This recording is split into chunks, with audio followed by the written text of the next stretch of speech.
আমার ভাইরা, এই জামাতে নামাজে আল্লাহর নবী জীবনের শেষ নামাজটাও তিনি জামাতে আদায় করেছেন। তখন তিনি এত অসুস্থ, হাঁটতে পারেন না, দাঁড়াতে পারেন না। দুইজন সাহাবীর কাঁধে ভর করে তারপর বহু কষ্ট করে মসজিদে গিয়েছে, নামাজ পড়েছে, খুতবা দিয়েছে।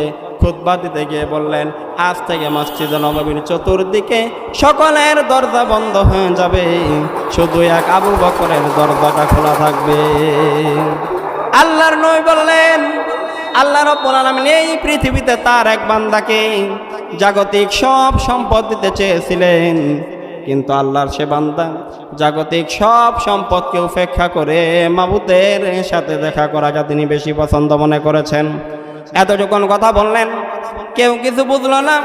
হযরতে আবু বকর রাদিয়াল্লাহু তাআলা আনহু হুজুরের এই কথা শুনে তিনি কাঁদতে কাঁদতে অস্থির হয়ে যাচ্ছেন। উপস্থিত সাহাবীরা বলতেছেন, হুজুর কার না কার কথা বলেছে, তাতে আমার কান্নার কি আছে? বয়বৃদ্ধ জ্ঞানবৃদ্ধ হযরতে আবু বকর রাদিয়াল্লাহু তাআলা আনহু বুঝতে পেরেছেন এই পৃথিবীর সব সম্পদ আল্লাহ হুজুরকে দিতে চেয়েছিলেন। তিনি দুনিয়ার সমস্ত সম্পদকে উপেক্ষা করে তার মাবুদের সাথে দেখা করাকে তিনি বেশি পছন্দ মনে করেছেন। তার মানে হচ্ছে আল্লাহর নবী বিদায় হয়ে যাবে, আমরা নবী থেকে এতিম হয়ে যাব। নবীজি ঘরের ভিতরে প্রবেশ করলেন। প্রচণ্ড জ্বর শরীরে, এই প্রচণ্ড জ্বর নিয়ে তিনি শুয়ে আছেন, কখনো হুশ কখনো বেহুশ। এর মধ্যে সারাজান হয়ে গেল। সাহাবীরা বহুক্ষণ অপেক্ষা করে হযরত আবু বকর ইমামতিতে নামাজ শুরু করলেন। সবাই হুজুরের হুঁশ এলো, বলল, আয়েশা রে, এখন কোন সময়? হযরতে মা আয়েশা বলতেছে, ইয়া রাসূলুল্লাহ, মসজিদে নববীতে আজান হয়ে গেছে। সাহাবীরা বহুক্ষণ অপেক্ষা করে আমার বাবার ইমামতিতে নামাজ পড়তেছে সবাই, কিন্তু সাহাবীরা কাঁদতে কাঁদতে নামাজের ভিতরে তারা অস্থির হয়ে যাচ্ছেন। তাদের মনের ধারণা হয়েছে নবীদের পিছনে নামাজ পড়ার কিসমত থেকে তারা মাহরুম হয়ে গেল।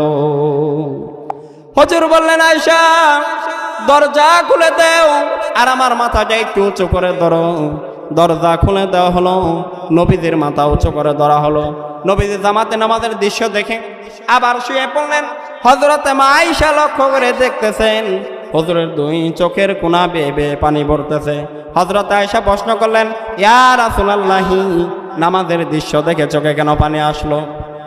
হুজুর বললেন, আয়েশা রে, এটা কোনো দুঃখের পানি নয়, এটা তৃপ্তির পানি।